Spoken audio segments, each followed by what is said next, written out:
Hello friends, study with Mac channel में आप सभी का स्वागत है।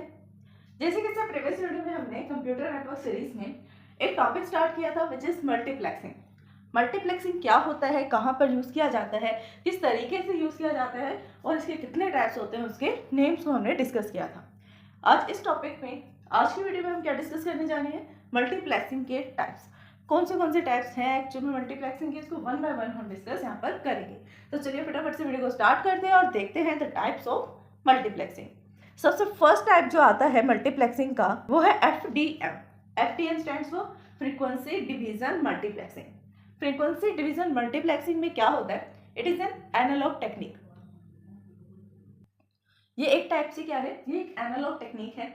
एनालॉग टेक्निक जिसके अंदर हमारी जो फ्रीक्वेंसीज होती हैं वो प्रेजेंस होती है। प्रेजेंस मीन्स एग्जिस्ट करती है हमारी फ्रीक्वेंसी, कोई डिस्क्रीट फॉर्म नहीं होती है 0 1 की। यहाँ पर कंटिन्यूस वैल्यू हमें दिखाई देती है। कंटिन्यू वैल्यू लाइक हमारी ह्यूमन की जो वॉइस होती है, वॉइस भी क्या है, एक एनालॉग है, एनालॉग टेक्निक है, एनालॉग डिवीजन है। यानी कि जहाँ पर हम मल्टीपल वैल्यूज को पॉइंट कर सकते हैं वो होता है एनालॉग। एंड जिसमें सिर्फ 2 ही वैल्यूज हो सकती हैं डिस्क्रीट वैल्यू, उसको हम क्या बोलते हैं, एनालॉग के साथ डिस्क्रीट फॉर्म। ठीक है, अब देखिए डिजिटल फॉर्म भी बोला जाता है डिस्क्रीट को। ये क्या है, एक टाइप से एनालॉग टेक्निक है that can be applied when the bandwidth of channel is greater than is combined bandwidth of signal is to be transmitted. ये कब यूज किया जाएगा, इट कैन बी अप्लाई, हम इसको अप्लाई कर सकते हैं। कब अप्लाई कर सकते हैं, when the bandwidth of a channel is greater then the combined bandwidth. जब हमारे चैनल की जो बैंडविड्थ है, when the bandwidth of a channel, जो शेयर चैनल है, जब उसकी बैंडविड्थ ग्रेटर होगी, इससे ग्रेटर होगी the combined bandwidth of signals, single के कंबाइंड बैंडविड्थ से।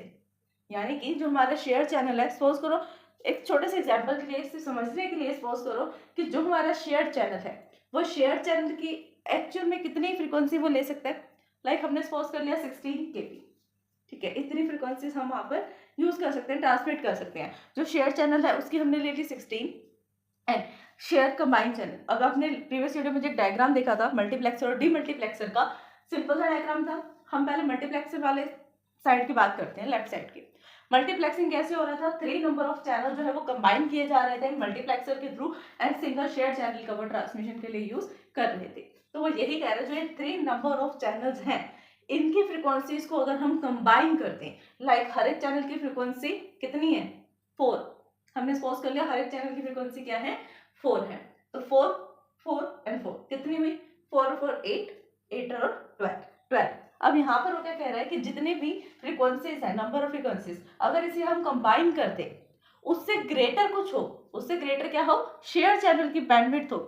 यानी कि अगर आप देखिए बॉक्स में स्पेस होगा तभी तो आप उसमें कुछ रख पाएंगे। अगर आपके बॉक्स में 16 का स्पेस है और आपने उसके अंदर 12 एप्पल्स फिल कर दिए, आपके बॉक्स में 16 एप्पल आ सकते हैं और आपने उसके अंदर से 12 एप्पल्स को फिल कर दिया, आपके पास अभी भी स्पेस है कि आप 4 एप्पल्स और डाल सकते हैं। इसीलिए हम शेयर चैनल का यूज कर सकते हैं। अगर हमने एक चैनल ने कंबाइन करके, यानी मल्टीप्लेक्सर वाली साइड ने कंबाइन करके कितने एप्पल्स को डाला है, सिर्फ एग्जांपल के लिए हम देख रहे हैं, यहाँ पे कोई एप्पल्स की बात नहीं है, नॉर्मल एग्जांपल के लिए कितने एप्पल्स डाले उसने, 12।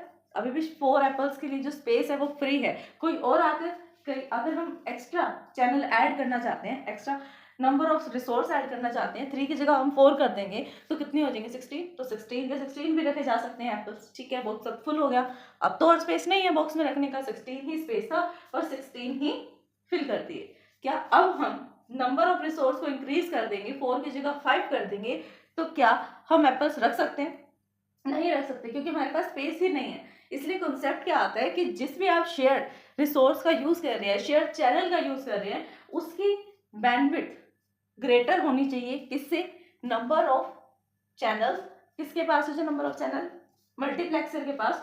जब हम उनकी बैंडविड्थ को कंबाइन कर देंगे, उससे ज्यादा स्पेस होना चाहिए किसमें, शेयर चैनल में।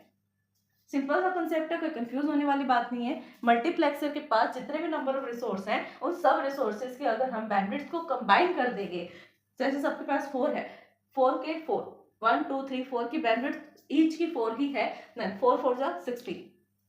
ठीक है, तो 16 हमने यहाँ पे क्या किया, कंबाइन कर दिया। अब जो ये 16 है, इससे ज्यादा ही बैंडविड्थ होनी चाहिए किसकी, शेयर चैनल की। ये लिखा हुआ है सिंपल सी लाइन में। This different signals of the different frequencies are combined. यहाँ पर किया क्या जाता है इस टेक्निक में, बाकी सब मल्टीप्लेक्सिंग टेक्निक से इस टेक्निक में ऐसा क्या यूनिक है जो ये FTM इसका नाम रखा गया, फ्रीक्वेंसी डिवीजन मल्टीप्लेक्सिंग।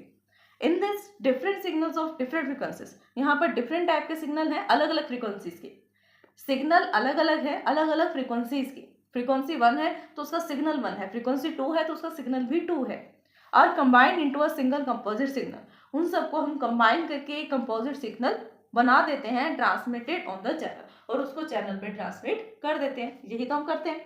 जितने भी नंबर ऑफ रिसोर्सेज होते हैं, जितने भी नंबर ऑफ रिसोर्सेज हैं उनकी फ्रीक्वेंसीज को कंबाइन करते हैं, मल्टीप्लेक्सर में डालते हैं, और मल्टीप्लेक्सर क्या करता है, शेयर चैनल के थ्रू आगे सिंगल एक कंपोजिट सिग्नल बना देता है जिसके अंदर सब जितने भी रिसोर्सेज थे उन सब की फ्रीक्वेंसीज मौजूद होती हैं। एट द रिसीवर है, रिसीवर एंड पे क्या होता है, रिवर्स प्रोसेस अप्लाई किया जाता है। यहाँ पर आपके पास as a single composite signal as a input जाएगा, और आउटपुट क्या आएंगे, मल्टीपल रिसोर्सेज यहाँ पर या मल्टीपल चैनल्स आपको शो होंगे, यानी इंडिविजुअल फ्रीक्वेंसी के थ्रू आप वर्किंग कर सकते हैं। The entire bandwidth of a channel is divided into logical channels. पूरे के पूरे चैनल के जितने भी बैंडविड्थ होगी उसको हम लॉजिकल वे में डिवाइड कर देंगे, and sending device is given with the presence of logical channels. There is a gap between the frequencies. यहाँ पर जो ये फ्रीक्वेंसीज होती हैं इनके बीच में थोड़ा सा गैप होना चाहिए ताकि आपस में मिक्स ना हो। फ्रीक्वेंसीज के बीच में गैप होना चाहिए जब हम उसको ज्वाइन कर रहे हैं। At joining channel to avoid the interference of the frequency of one channel with that of the other. ठीक है, देखिए यहाँ पर आपको एक डायग्राम दिख रहा है, डायग्राम में सेम डायग्राम है, बस इसके बीच में जो प्रोसेसिंग होनी है वो डिफरेंट है, बाकी सेम ही है जैसे प्रीवियस हमने डायग्राम देखा था।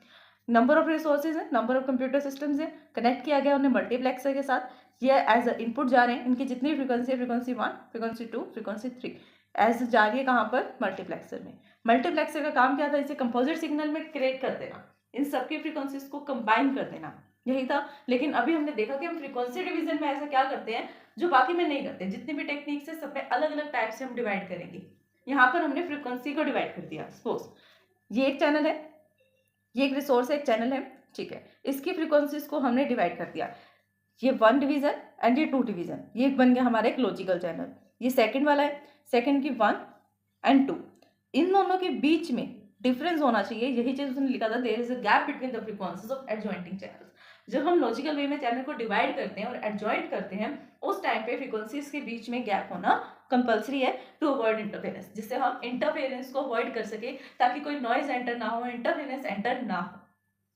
ये थर्ड है, थर्ड के भी यहाँ पर हमने लॉजिकल चैनल्स में डिवाइड कर दिया। इससे हमें क्या पता लगा कि एक की हमने 2 टाइप्स की फ्रीक्वेंसीज को डिवाइड कर दिया, एक रिसोर्सेज की फ्रीक्वेंसी 2 में डिवाइड हो गई, ये 1 2 1 2 इस तरह। चैनल्स एज अ इनपुट की तरह किसको मिल रही है, डीमल्टीप्लेक्सर को, एंड डीमल्टीप्लेक्सर आउटपुट में क्या दे रहा है, सेम चैनल्स और रिसोर्सेज को दे रहा है जो एक्चुअल में फर्स्ट इनपुट के टाइम पर थे। When the signal reach at the receiver is composite form, जब हमारा जो सिग्नल है वो रिसीवर एंड पर पहुंचता है कंपोजिट फॉर्म में, यानी कि सब मिक्स फॉर्म में, जितने भी रिसोर्सेज है कंपोजिट हो जाते हैं, कंबाइन हो जाती है इनकी फ्रीक्वेंसी, तो वो कंबाइंड फॉर्म में रिसीवर एंड पर जब पहुंचता है हमारा signal, it has to be separated into logical signals, तो वो लॉजिकल सिग्नल्स में डिवाइड हो जाता है। अभी हमने देखा लॉजिकल सिग्नल में कैसे डिवाइड था, it is done with by a device of multiplexer. इसको करता कौन है, डीमल्टीप्लेक्सर परफॉर्म करता है कि हमारी फ्रीक्वेंसी जो है वो लॉजिकल वे में डिवाइड हो जाएगी अलग अलग चैनल्स में। तो सर सही था हमारा आज का टॉपिक। आज हमने डिस्कस किया the first type of multiplexing technique which is frequency division यानी कि FTM। आई होप कि आपका टॉपिक समझ में आया। अगर प्रीवियस वीडियो को समझने में आपको कोई डाउट आता है देन आप हमें कमेंट कर सकते हैं। सब्सक्राइब करना, कमेंट करना ना भूलें। Thanks for watching my video. हमारे चैनल स्टडी हैक विद महक को लाइक, ज़्यादा से ज़्यादा शेयर एंड सब्सक्राइब करें। अगर आपने सब्सक्राइब कर दिया है तो बाकी सभी डिवाइसेस से भी सब्सक्राइब करा सकते हैं, क्योंकि सब्सक्राइबर्स बहुत ज़रूरी हैं। देन कमेंट करें।